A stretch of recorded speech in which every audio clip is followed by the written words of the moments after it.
Journalist power టీవీకి స్వాగతం. ప్రేక్షకులకు శుభోదయం. నేను మీ రవీంద్ర పటేల్. ఈరోజు ప్రముఖ దినపత్రికలోని ముఖ్యాంశాలు చూసినట్టయితే ఈ విధంగా ఉన్నాయి. అణుయుద్ధం ముప్పు, అణ్వస్త్ర వినియోగానికి వీలు కల్పించే దస్త్రంపై పుతిన్ సంతకం, రష్యాపై దీర్ఘశ్రేణి క్షిపణులు ప్రయోగించిన ఉక్రెయిన్, యుద్ధ ముఖ చిత్రాన్ని మార్చేస్తున్న బైడెన్ నిర్ణయం. అక్కడ ఈ రష్యా ఉక్రెయిన్ యుద్ధం ఏతుందో విస్తరించే అవకాశం ఉంది. దానిలో అంశాలపై నాటో దేశాలు తమ ప్రజలకు సూచనలు జారీ చేయడం ప్రారంభించింది. తాజాగా స్వీడన్, ఫిన్లాండ్ తమ ప్రజలకు అవసరమైన సూచనలు చేస్తూ లక్షల కొద్ది కరపత్రాలు పంచిపెట్టడం జరిగింది. యుద్ధాల వేళ కమ్యూనికేషన్ దెబ్బతిన్నప్పుడు, విద్యుత్ సరఫరా ఆగిపోయిన వేళ ఎట్లా స్పందించాలా, ఏ విధంగా ఉండాలా దాని మీద ఒకటి, నిత్యావసర వస్తువులు అంటే మంచినీళ్ళు, స్టేషనరీ, ఆహార పదార్థాలు నిల్వ ఉంచుకోవడం, దానిపై సూచనలు కూడా ఇవ్వడం జరిగింది. పిల్లల తల్లిదండ్రులు పిల్లల్ని ఏ విధంగా మనం కాపాడుకోవాలా, వాళ్ళకి సంబంధించిన డైపర్స్ కానీ ఔషధాలు కానీ ఇవన్నీ నిల్వ చేసుకోవడం, ఎలా నిల్వ చేసుకోండి అని చెప్పడం జరిగింది. ఇది అంటే కొంచెం ఇబ్బందికరమైన వాతావరణం, ఎందుకంటే దీనివల్ల చాలా ఈ ఒక్క రెండు దేశాలకే కాకుండా మిగతా వాళ్ళకు కూడా ఇబ్బంది కలుగుతుంది, ధరల మీద ఎఫెక్ట్ పడుతుంది. అసలు యుద్ధం అన్నది, అది కూడా అణ్వస్త్ర వినియోగం అన్నది చాలా కష్టంతో కూడుకున్న పని, మంచిది కాదు. మరి దీని సాధ్యమైనంత వరకు శాంతి చర్చలు చేసి ఈ సమస్యను మనం అధిగమించినట్టయితే బాగుంటుంది. ఎందుకంటే దీని ఎఫెక్ట్ అన్నది మిగతా దేశాలకు కూడా పడుతుంది. కాబట్టి మరి సాధ్యమైనంత వరకు యుద్ధం జరగొద్దు అని మనం కోరుకుందాం. ఎందుకంటే ప్రాణ నష్టం జరుగుతుంది, ధన నష్టం జరుగుతుంది. దాంతోపాటు ఇప్పుడు చూసిన అణ్వస్త్రం ఏదైతే ఉపయోగించినో అణ్వస్త్ర యుద్ధంతో కొన్ని ఇప్పటికి కూడా కోలుకోలేని పరిస్థితుల్లో కొన్ని ఉన్నాయి మనం. కాబట్టి ఇది మళ్ళీ జరిగితే మనం కొంచెం అందరికీ కష్టమే. కాబట్టి యుద్ధం అన్నది సాధ్యమైనంత వరకు చర్చలతో సఫలీకృతం అవుతుంది. కాబట్టి చర్చలు చేసి దానికి మరి ఏం జరుగుతుందో చూద్దాం. యుద్ధం మాత్రం జరుగుద్దని మనం కోరుకుందాం. అదేవిధంగా ఇంకొక ముఖ్య విషయం చూసినట్టయితే, కేసీఆర్ అనే మొక్కను మళ్ళీ మొలవనివ్వను, ప్రత్యేక రాష్ట్ర ఏర్పాటునే మోదీ అపహాస్యం చేశారు. ఆయన గులామైన కిషన్ రెడ్డికి తెలంగాణలో ఉండే అర్హత లేదు, వరంగల్ అభివృద్ధి చేసే వరకు నిద్రపోను, 100% రుణమాఫీ చేస్తాం, ఇందిరా మహిళా శక్తి విజయోత్సవ సభలో ముఖ్యమంత్రి రేవంత్ రెడ్డి. ఇప్పుడు మరి గతంలో కేసీఆర్ కూడా చెప్పిండు నేను నిద్రపోను అని చెప్పేసి. కాకపోతే తను ఇప్పుడు ఫామ్ హౌస్లోనే ఉన్నాడు.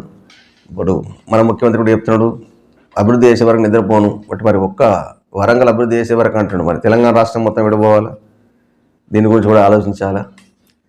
ఇది కేసీఆర్ అనే ముక్కను మళ్ళీ మొలవనివ్వను, ఆయనను ఓడిస్తానని చెప్పాను, ఓడించాను, పార్లమెంట్లో బారాసాకు గుండు సున్నా వస్తుందని చెప్పాను, వచ్చేలా చేశాను, వరంగల్ గడ్డ మీద నుంచి కేసీఆర్ను చెబుతున్నా మీ పార్టీని మళ్ళీ మొలవనివ్వను, మా కార్యకర్తలు పౌరుషమా, మీ కుట్రలు కుతంత్రాలు తేల్చుకుందాం అని ముఖ్యమంత్రి రేవంత్ రెడ్డి అన్నారు. మంగళవారం హన్మకొండలో ఈ బాలసముద్రంలో హయగ్రీవాచార్య మైదానంలో ఈ నిర్మించే కార్యక్రమాన్ని, కాళోజీ కళాక్షేత్రాన్ని వీటికి ప్రారంభించారు. ఆ సభలో ఈ విధంగా రాజకీయాల్లో ఎవరు ఎప్పుడు ఎక్కడ ఏ పరిస్థితి ఉంటుంది అన్న చెప్పడం అది ప్రజల నిర్ణయమే. మనం అనుకుంటాం ఇక ఈ పార్టీకి అయిపోయింది అని, లోపల ఆ పార్టీ పుంజుకుంటుందా పుంజుకోదా అన్నది ప్రజల నిర్ణయం మేరకే ఉంటుంది. కాబట్టి మనం మాటల కంటే చేతలు చేసి చూపిస్తేనే బాగుంటుంది. ఇప్పుడు వాళ్ళని మొలవనియా ఎవరిని మొలవనియా అని మీరు అనుకుంటే ఒక్కసారి అన్నిసార్లు అన్ని రోజులు అంటారు కదా, పెద్ద మనుషులు అంటారు అన్ని రోజులు మనమే ఉండవు అని. ముందు ఏం జరుగుతుందా అన్నది మనం చెప్పడం కష్టం. కాబట్టి ప్రజల్లో మీరు ఏమైనా చేయాలనుకుంటే ప్రజలకు సంబంధించిన విషయాల మీద దృష్టి సారించండి. ఎంతసేపు దానికోసం అంతే తప్ప ప్రతిపక్షం మీద కానీ దేని మీద కానీ వాళ్ళని ఎదగనీయము వీళ్ళని చేయమంటే రాజకీయ కోణంలో కాకుండా ఫస్ట్ ఇప్పుడు ఎలక్షన్లు ఉన్నప్పుడు మట్టుకే రాజకీయ కోణంలో ఆలోచించండి. ఎలక్షన్ అయిన తర్వాత దాని మీద దృష్టి సారించి ప్రజల అభివృద్ధి కొరకు పాటుపడేటైతే ఈ సమస్య అంటే మాట్లాడడం వల్ల ఉపయోగం ఏం లేదు. ప్రజలంతా గమనిస్తుంటారు. కాబట్టి మీరు చేసేది గతంలో చేసిన ప్రభుత్వాలు కావచ్చు, ఓడలు బళ్ళు అయితే అంటారు కదా, ఓడలు బళ్ళు అయితే బళ్ళు ఓడలు అయితే అన్నట్టు రేపేం జరుగుతుందో ఎవరి చేతుల్లో ఏమి లేదు. ప్రజల నిర్ణయం మేరకు ఉంటుంది. ప్రభుత్వాలు ఏర్పాటు చేయాలన్నా ప్రజల మీద ఆధారపడి ఉంటుంది. కాబట్టి మీరు మంచి చేయండి, మళ్ళీ మిమ్మల్ని గుండెలు పెట్టుకొని చూసుకుంటారు. కాబట్టి మళ్ళీ మీరు రావడానికి ఆస్కారం ఉంటుంది. లేదనుకుంటే మీరు మంచి చేయనప్పుడు ఇది కేసీఆర్ కూడా గతంలో ఇదే విధంగా ఇష్టం వచ్చినట్టు మాట్లాడడం జరిగింది. తను చూసిర్రు 2 సార్లు టర్మ్ ఇచ్చారు, లాస్ట్ 3వ ఇంట్లో కూర్చోబెట్టేసారు. కాబట్టి మాటల సందిగ్ధంగా ఇది చేసే కంటే చేతల్లో చూపించినట్టయితే దీనిలో చాలా బాగుంటుంది. భవిష్యత్తులో క్రమబద్ధీకరణ చేపట్టొద్దు, ఇప్పటికే జరిగిన వాటిని తొలగించొద్దు, సెక్షన్ 10A రాజ్యాంగ విరుద్ధం, కాంట్రాక్ట్ ఉద్యోగుల క్రమబద్ధీకరణకు తెచ్చిన జీవో 16 చెల్లదు, హైకోర్టు ధర్మాసనం తీర్పు. ఇది ఏదైతే కాంట్రాక్ట్ ఉద్యోగం ఉన్నారో ఇక ముందు కాంట్రాక్ట్ అనేది ఉండకుండా పర్మనెంట్ ఇస్తే బాగుంటుంది. ఈ కాంట్రాక్ట్ అనేది చాలామంది పర్మనెంట్ అవుతుందేమో దాంట్లో ఎక్కిండ్రు, చాలామంది కొన్ని దాంట్లో కాలేదు. కాకపోతే ఇప్పటివరకు ఏదైతే ఉద్యోగులు ఉన్నారో వాళ్ళని తొలగించాం అని చెప్పేసి ఎవరైతే పిటిషన్ వేసారో వాళ్ళు కోరలేదు కాబట్టి వాళ్ళని తొలగించాము. కానీ మిగతా ఏదైతుందో కాంట్రాక్ట్ లేకుండా ఎవరైనా కాంట్రాక్ట్ తీసుకున్నా క్రమబద్ధీకరణ మాత్రం ఉండదు. కాబట్టి ఎవరైతే నిరుద్యోగులు ఉన్నారో ఆలోచించి ఎలాగో మనకు ఒకసారి కాంట్రాక్ట్ దాంట్లో వెళ్ళిపోయిన తర్వాత మనకు ఖచ్చితంగా పర్మనెంట్ అవుతుంది అని దాంట్లో మాత్రం పోకండి. ఒకవేళ కాంట్రాక్ట్ వస్తే కాంట్రాక్ట్లో ఉంటారు తప్ప ఇప్పటికి కూడా మీకు పర్మనెంట్ అన్నది కాదు. కాబట్టి నిరుద్యోగులారా ఆలోచించి ఏదైనా అంటే ఉద్యోగం పోయే ముందు ఆలోచించి నిర్ణయం తీసుకోండి. విజయ్ మాల్యా, నీరవ్ మోడీలను అప్పగించండి. బ్రిటన్ ప్రధాని కోరిన మోదీ. పలు దేశాల నేతలతో ప్రధాని భేటీ. స్వేచ్ఛా వాణిజ్యంపై మళ్లీ చర్చలకు ఇరు నేతలకు నిర్ణయం.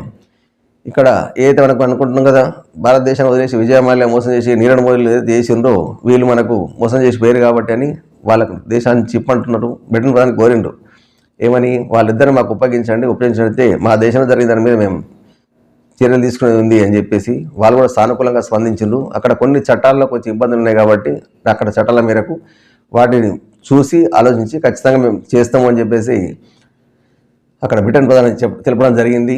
మరి ఏం జరుగుతుందో చూద్దాం.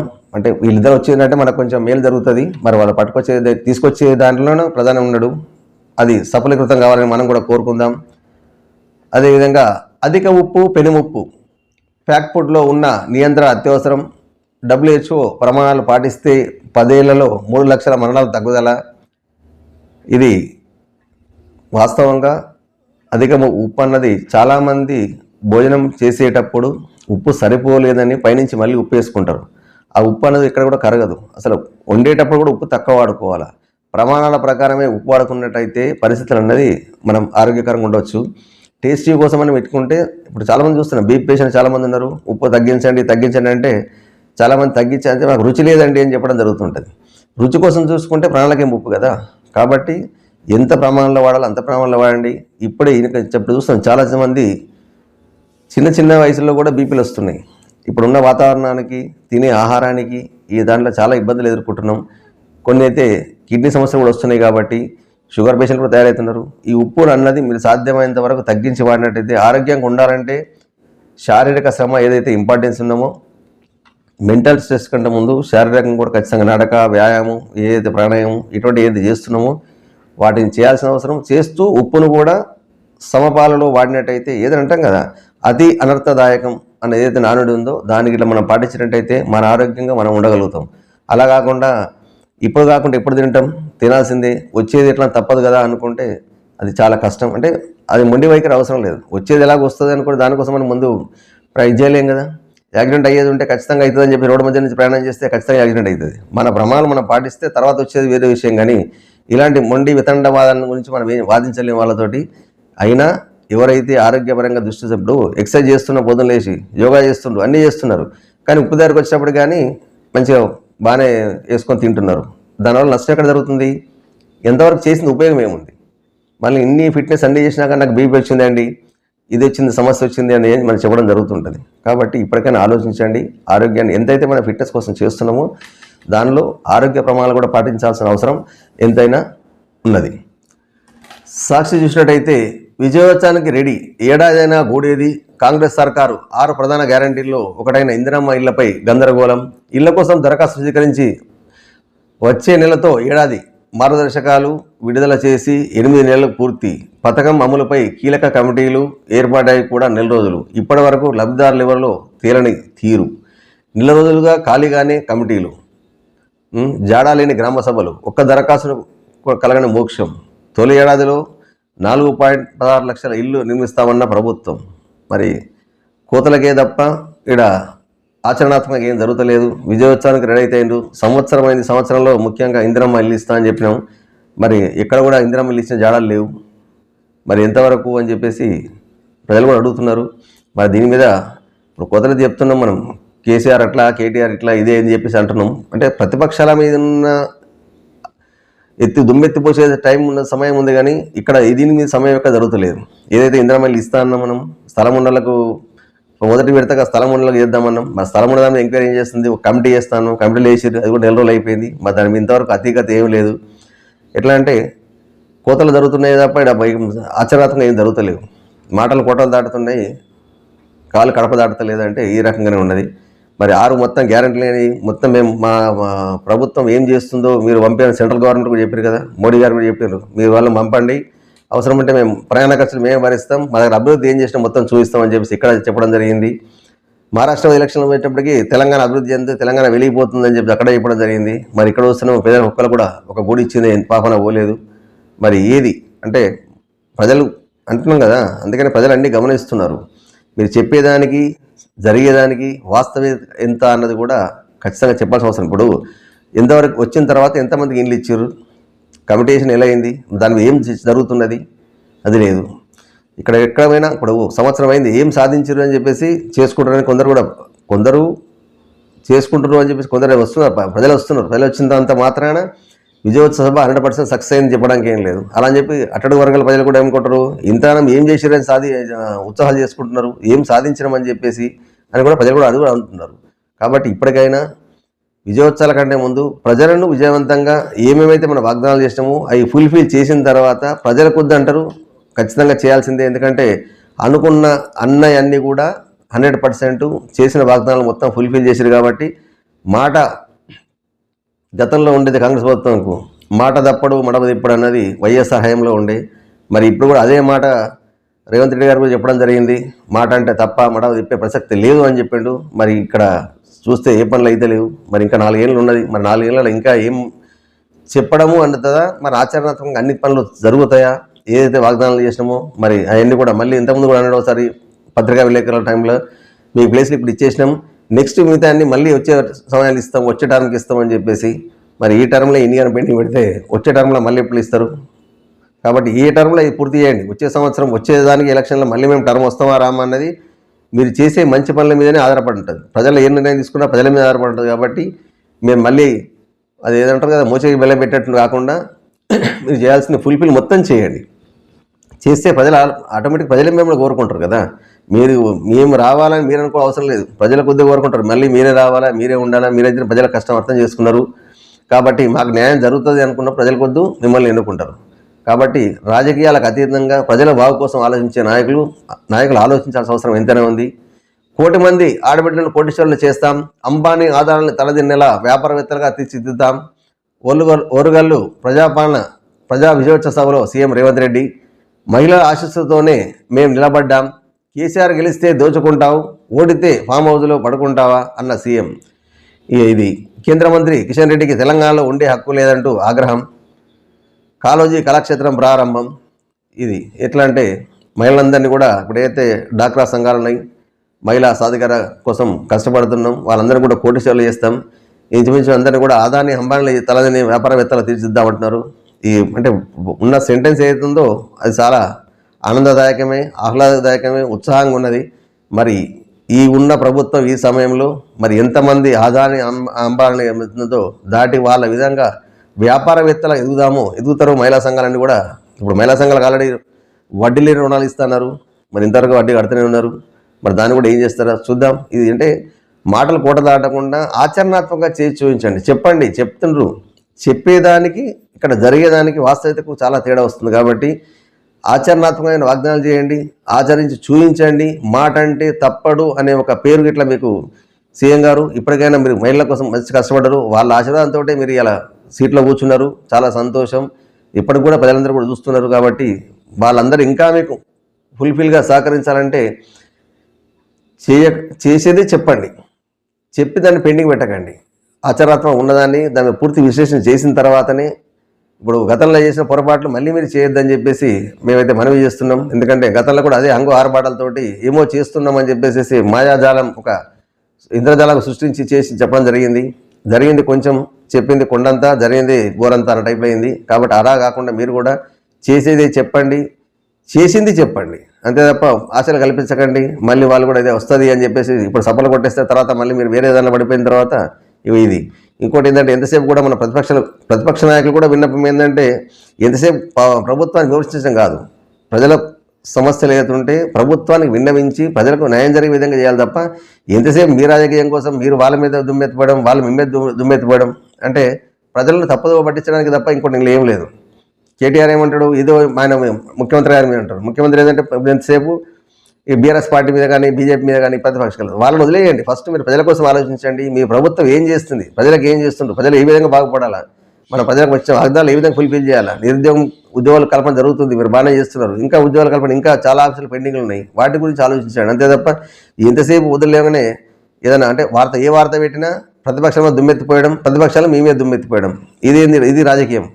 రాజకీయం పక్క పెట్టండి, రాజకీయం అయిపోయింది. ఇప్పుడు మీరు ప్రజా పాలన గురించి ఆలోచించండి, ప్రజల గురించి ఆలోచించడం అయితే ప్రజలు ఎప్పటికి కూడా మిమ్మల్ని మర్చిపోయి, ఎందుకంటే ప్రతిదాన్ని కూడా మీరు స్పందించే అవసరం ఏం లేదు. మనమే ప్రజలు ఆలోచిస్తున్నారు, ఎంతవరకు ఏం మాట్లాడుతుండ్రు అన్నది ఆలోచిస్తారు. కాబట్టి ఇప్పటికైనా మీరు పాలనపైన దృష్టి పెట్టండి. ఈ ప్రతిపక్షాల గురించి మీరు మర్చిపోయి మీ పాలనపైన దృష్టి పెట్టినట్టయితే చాలా బాగుంటుంది. అదేవిధంగా కూతపెట్ట అన్న హైడ్రోజన్ రైలు డిసెంబర్లో ప్రయత్నంగా పరిశీలనకు రైల్వే ఏర్పాట్లు. హర్యానాలోని సోనిపట్ మధ్యలో 90 కిలోమీటర్ల ప్రయాణం. ప్రపంచంలో హైడ్రోజన్ రైళ్లు నడిపే 5వ దేశంగా రికార్డు సృష్టించిన భారత్. ఇది ఏదైతే బొగ్గు పోయింది, డీజిల్ పోయింది, కరెంటు పోయింది, ఇప్పుడు లాస్ట్ హైడ్రోజన్ వచ్చింది. అంటే దేశం ఎంత అభివృద్ధి చెందుతున్నది, ఇటువంటి అన్నది మన అభివృద్ధి చెందాల్సిన అవసరం ఉన్నది.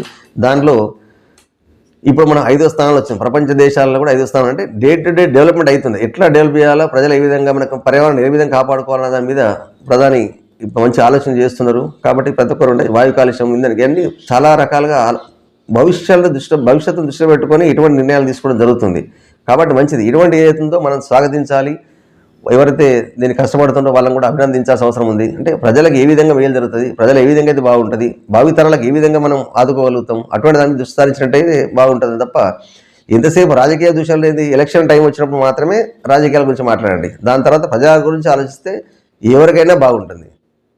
ఇక్కడ ఇంకోటి, ఇది విదేశాల్లోని స్విమ్మింగ్ పూల్ కాదు, మన రాష్ట్రాల్లోనిదే. ములుగు జిల్లా గోవిందరావుపేట మండలంలోని లక్కవరంలో ముచ్చటగా 3వ ఐలాండ్ ఉస్తాబైంది.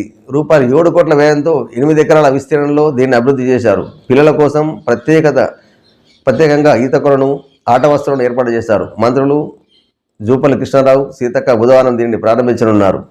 ఇక్కడ మనం విదేశాలకు వెళ్ళాల్సిన అవసరం లేదు. అంటే అక్కడ ఐలాండ్ ఏ విధంగా ఉన్నది అనేది మనం చూడకుండా ఇక్కడే మన దగ్గరనే, మన తెలంగాణనే ములుగు జిల్లా గోవిందరావుపేటలో లక్కవరంలో ఏర్పాటు చేయడం జరిగింది. దానికి అక్కడ వాతావరణం ఏంటంటే ఎవరైతే పర్యాటక ప్రేమికులు ఉంటారో వాళ్ళు అక్కడ వెళ్ళినట్టయితే మనం ఎక్కడో విదేశాల్లో ఉన్నాము అనే ఫీలింగ్లో అంత మంచి అక్కడ వాతావరణం క్రియేట్ చేయడం జరిగింది.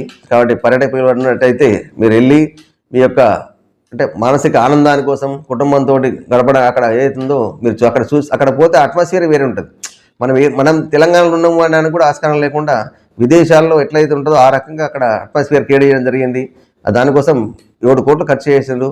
అంటే అంత ఖర్చు చేసినా అక్కడ వాతావరణం ఆ విధంగా సృష్టించారు. కాబట్టి ఒక రకంగా అంటే ఇట్లా ఏదైనా మంచి చేస్తున్నామంటే సంతోషించాల్సిందే. ఇప్పుడు ప్రజల కోసం ఏంటంటే పర్యాటకులు ఎవరైతే ఉన్నారో విదేశాలకు పోయి డబ్బు ఖర్చు కాకుండా ఆ డబ్బు కూడా విదేశాల్లో పోకుండా మన డబ్బు మన దగ్గరనే ఉంటుంది. ఇక్కడ ఎంతవరకు వస్తుంది, ఎంత మంచిగా ఉందంటే అక్కడ చూస్తే మన తెలంగాణలో ఉన్నామా అనే ఫీలింగ్ మనకు కలుగుతుంది. ఆ రకంగా అక్కడ క్రియేట్ చేయడం జరిగిందంటే అంత మంచి డెవలప్ చేశారు. ఇటువంటిది మనం స్వాగతించాల్సిందే. కాబట్టి ప్రజల కోసం ఏదైతే ఆలోచిస్తున్నారో ప్రభుత్వం ప్రజల కోసం ఆలోచించినట్లయితే ప్రజలు ఎప్పుడు కూడా ప్రభుత్వం గురించి ఆలోచిస్తారు, ఏ ప్రభుత్వం మనం మంచి చేస్తుంది అన్నది. అలా కాకుండా ఎంతసేపు మీరు రాజకీయాలు దుమ్మెత్తిపోయకండి. అంటే తిట్టుకోవడం అంటే ఎక్కడ తిట్టుకోవాల్సింది, రాజకీయం అంటే ఏమంటారు, యువత రాజకీయాలు రావాలన్నారు. ఇక్కడి నుంచి వస్తుంది యువత. మనం మాక్ పోలింగ్ జరిగింది, చిన్నపిల్లలు చూసినాం మనం రాజకీయం కోసం. మంచి మాక్ అసెంబ్లీలో సీఎం గారు కూడా మంచి అంటే అక్కడ పిల్లలు మాట్లాడేటప్పటికీ సీఎం గారు మంచి స్పందన చూస్తున్నాం. మొక్కలు కలిసి చూసినట్టయితే చాలా సంతోషంగా. అంటే రాజకీయం ఆహ్లాదకరంగా ఉండాలి.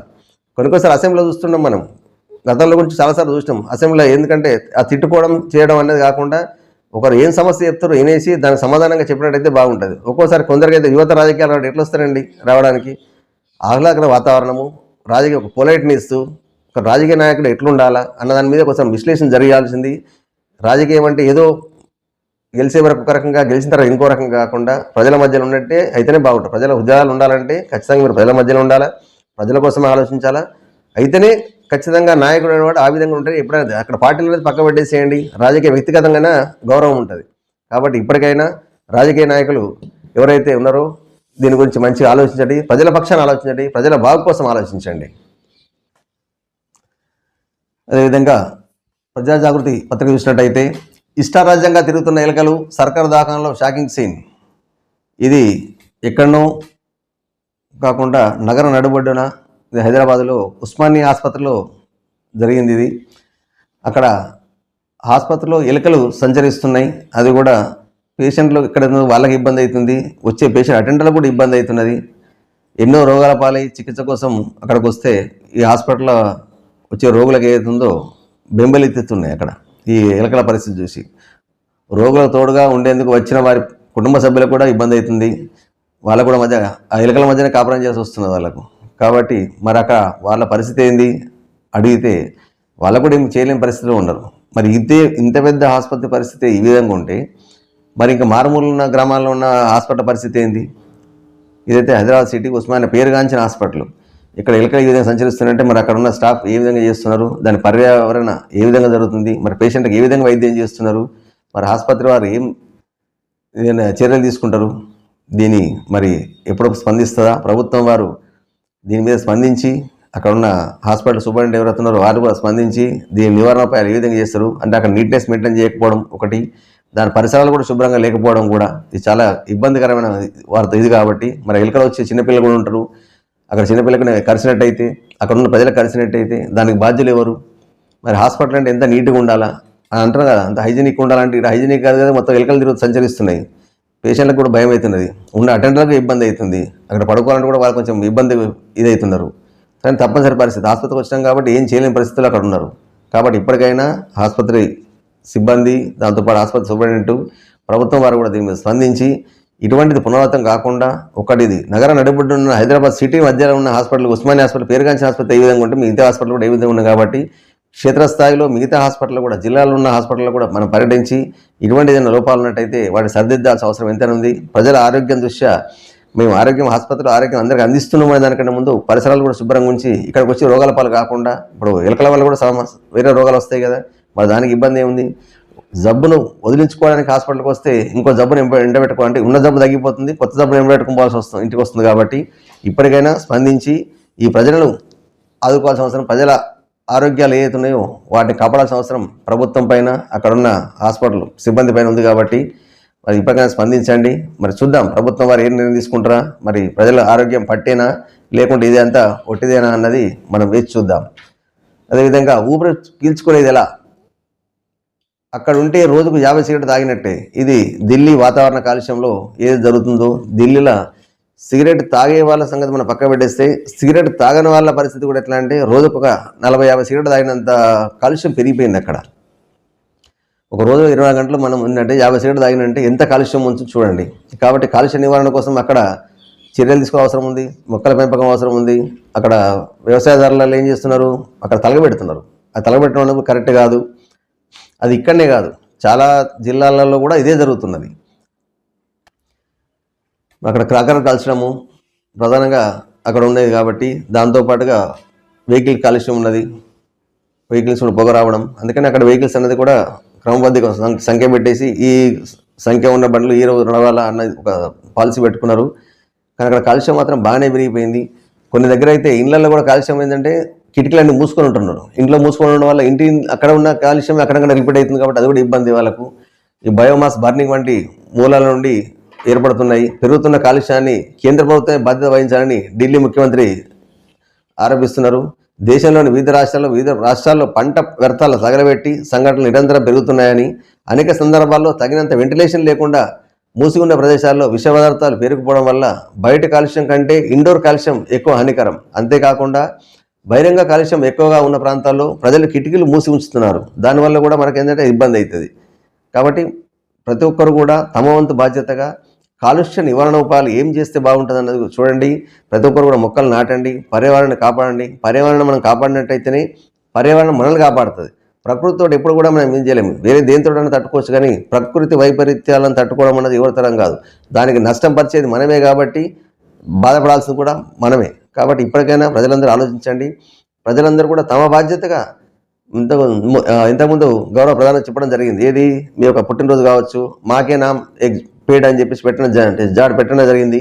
దాన్ని పాటించండి. ప్రతి ఒక్కరు కూడా మన పుట్టినరోజున కేక్ కట్ చేసుకొని వేరే పటాకులు వేల్చేసి మిగతా అన్ని చేసే కంటే, అంటే చేయొద్దని కాదు, ఆ పటాకులు వేల్చడం వల్ల కాలుష్యం పెరుగుతుంది. మీరు కేక్ కట్ చేసుకుంటారు అనేది మీ ఇష్టం. కానీ పుట్టినరోజు ప్రతి ఒక్క దగ్గర స్థలం ఉన్నట్టయితే అక్కడ వెళ్ళి ఒక మొక్క నాటండి. ఒక పెళ్లి రోజుకు ఒక మొక్క నాటండి. కాబట్టి మన పర్యావరణాన్ని కాపాడాల్సిన అవసరం ఉంది. కాబట్టి ప్రతి ఒక్కరు మొక్కలు పెంచినట్టయితేనే కాలుష్యాన్ని మనం అధిగమించవచ్చు. అందుకే దాంతోపాటు బిడ్డ చేస్తున్నాం. గవర్నమెంట్ కూడా ముందుకు వచ్చేసి బ్యాటరీ బండ్లు ఎందుకు పెడుతుంటే, కరెంటు బండ్లు ఎందుకు వస్తున్నాయంటే ఈ పొల్యూషన్ రావద్దన్న ఉద్దేశాలతోటే, వాయు కాలుష్యం జరగవద్దన్న కాన్సెప్ట్ తోటే ప్రతి ఒక్క ట్రైన్లకు కూడా మనం చెప్తున్నాం సిఎన్జి అంటే అప్డేట్ అవుతున్నాం ఒకటి. కాబట్టి దీనిలో ప్రజల సహకారం కూడా చాలా అవసరం. కాబట్టి ప్రతి ఒక్కరూ మొక్కలు నాటే ప్రయత్నం చేయండి. ఇక్కడ కూడా స్థలాలు లేవు. కాకపోతే ఎవరు ఇల్లు కట్టుకున్నా ఇంటి దగ్గర కొంచెం ఇంతకుముందు ఖచ్చితంగా ఇల్లు కట్టాలంటే ఒక మొక్క, ఇంకోటి గుంత, ఇవన్నీ ఉండాల్సిన రూల్స్ అవుతున్నాయో వాటిని స్థలాలు చిన్నగా ఉన్నాయి కాబట్టి 50-60 గజాలు కట్టుకుంటే వాళ్ళ ఉండలేవు. కాబట్టి ఇక్కడ పెద్ద స్థలాలు ఉన్న ఖచ్చితంగా స్థలాన్ని కొంచెం వదిలేసుకొని మొక్కలు నాటండి. మీ ఆరోగ్యం కోసమే. ఇక్కడ ఎవరి కోసమో ప్రభుత్వం వారు మొక్కలు నాటండి చెప్తుంది. నాకు స్థలం ఉన్నదాన్ని కట్టుకుంటే ఇంకా ఇన్కమ్ వచ్చింది కదా, ఈ రకంగా మొక్కలు నాటడం వల్ల ఏమొస్తుంది అని అనుకుంటారు. కాబట్టి అలా కాకుండా మన మొక్క మనకే అక్కడ అవసరం. కాబట్టి ఖచ్చితంగా మొక్కలు ప్రతి ఇంటికి ఒక మొక్క నాటే విధంగా స్థలం ఉన్న దగ్గర ఖచ్చితంగా మొక్క నాటే ప్రయత్నం చేయండి. లేదా ఎక్కడన్నా పార్క్ ప్లేసులు ఉన్నాయి, ప్రభుత్వ భూములు ఉన్నాయి. ప్రభుత్వ భూములు కూడా ప్రభుత్వం వారు చొరవ తీసుకొని ఎక్కడైతే ప్రభుత్వ భూములు ఉన్నాయో అది అన్యాక్రాంతం కాకుండా కాపాడాల్సిన బాధ్యత ఉంది. అందులో మొక్కలు నాటినట్టయితే ఈ సమస్యను మనం అధిగమించవచ్చు. అక్కడ ఓపెన్ ప్లేస్ ఉంచినప్పటికీ ఎవరో దాన్ని కబ్జా చేసుకుంటారు. దాని తర్వాత రకరకాల కోర్టుకు పోవడం, తర్వాత అది ప్రాసెస్ మొత్తం లేట్ అయ్యేటప్పటికీ అది ఖాళీ ఉంటుంది. కాబట్టి అలా కాకుండా ప్రభుత్వ భూములు ఎక్కడైనా ఉన్నాయి అంటే అక్కడ ఖచ్చితంగా మొక్కలు నాటినట్టయితే అది ప్రభుత్వ బాధ్యత. మొక్కలు నాటినట్టయితే ఆ మొక్కలు పెంచుకున్నట్టయితే మనకు ఇబ్బంది అన్నది అధిగమించవచ్చు. ఆ ప్రభుత్వ భూమి కూడా ఆక్యుపై అంటే ఎవరు అన్యాకతం కాకుండా మనం కాపాడిన వాళ్ళ అవుతాం. కాబట్టి ప్రభుత్వం వారు చొరవ తీసుకోండి. అదేవిధంగా ప్రజలు కూడా మన ఆరోగ్యాన్ని మనమే కాపాడుకోవాలి. కాబట్టి మన ఆరోగ్యాన్ని ఎవరో బాధ్యులు వహించరు. కాబట్టి మనం కూడా మన వంతుగా ప్రతి ఒక్కరు మొక్క నాటినట్టయితే ఈ సమస్య నుంచి మనం అధిగమించవచ్చు. అదేవిధంగా నిజామాబాద్ జిల్లాలో నేత్రాల పరిరక్షణే ప్రధానం జిల్లా ప్రధాన న్యాయమూర్తి సునీత కుంచాల ఇక్కడ హాస్పిటల్ వాళ్ళు ఇక్కడ అసోసియేషన్ అది కోర్టు పరిధిలో ఐ క్యాంప్ ఏర్పాటు చేయడం జరిగింది. ఐ క్యాంప్లో అక్కడున్న కక్షిదారులు, దాంతోపాటు లాయర్లు, మిగతా సిబ్బంది అందరూ కూడా కంటి పరీక్షలు, ఎందుకంటే ఇప్పుడు సెల్ ఫోన్లు, కంప్యూటర్లు ఎక్కువ వాడడం వల్ల, ల్యాప్టాప్లు ఇవన్నీ వాడడం వల్ల అనారోగ్య సమస్యలు, నేత్రాలపైన సమస్యలు బాగుపడుతున్నాయి. ఈ మధ్య స్ట్రెస్ కూడా ఎక్కువైపోయింది. కాబట్టి అక్కడ ఆసుపత్రి వారు క్యాంప్ ఏర్పాటు చేయడం జరిగింది. అక్కడ ఆసుపత్రిలో ఈ క్యాంప్ ఏర్పాటు చేయడం జరగడం వల్ల అక్కడ ఉన్న స్టాఫ్ అందరూ కూడా పరీక్ష చేయించుకొని కంటి సమస్యలు ఏమైనా ఉంటే దానికి అడ్వైస్, డాక్టర్ గారి సలహా మేరకు ఏమేం చేయాలా, ఏం చేయొద్దు అనేది సలహాలు తీసుకోవడం జరిగింది. అంటే ఇటువంటి క్యాంప్ ఏర్పాటు చేయడం వల్ల కూడా మనకు కొంచెం మంచి జరిగింది అని చెప్పేసి ప్రధాన న్యాయమూర్తి చెప్పడం జరిగింది.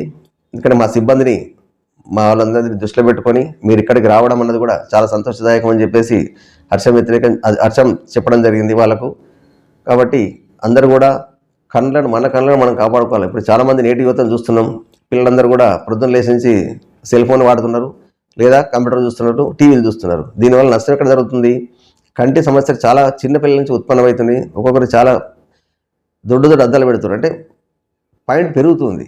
దీనికి ఎవరు బాధ్యులు? మనమే బాధ్యులు, తల్లిదండ్రులే బాధ్యం. పిల్లలు ఏడుస్తుండగానే, చిన్న పుట్టిన పిల్లలు కూడా ఏడుస్తుండగానే, సంవత్సరం పిల్లలు లేదా ఏడుస్తుండగానే సెల్ ఫోన్ కూడా ఇచ్చేసి మన పని మనం చేసుకుంటున్నాం. ఎందుకు అంటే పిల్లోడు ఏడవడు, కానీ దానివల్ల వచ్చే నష్టం ఏంది, రేడియేషన్ ఏంది, దాని గురించి ఎవరు ఆలోచన లేదు. పిల్లలు ఏడవకుండా చాలు, ఫోన్ ఇచ్చేస్తే సరిపోతుంది. మావాడు ఫోన్ ఇస్తేనే తింటాడు, లేకుండా తినడు. అంటే అటువంటి తయారు చేసినాం మనం.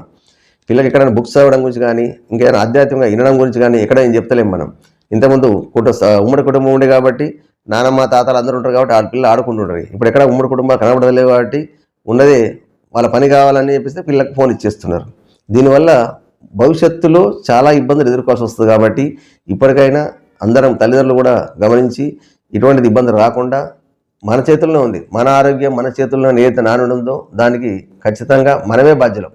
కాబట్టి ఇప్పటికైనా తల్లిదండ్రులారా, మీరు మీ పిల్లను ఏదైతే ఫోన్లు ఇచ్చి ఇబ్బంది పడే కంటే, అంటే చేతులు గాలినాక ఆకలి పట్టుకుంటారు కదా, ఇబ్బంది పిల్లలకు కష్టం వచ్చిన తర్వాత అయ్యో నేను ఫోన్ ఇచ్చేది కాదు అంటే అప్పటి వరకే ఫోన్ ఫోబియా అన్నది పిల్లలకు వచ్చేస్తుంది.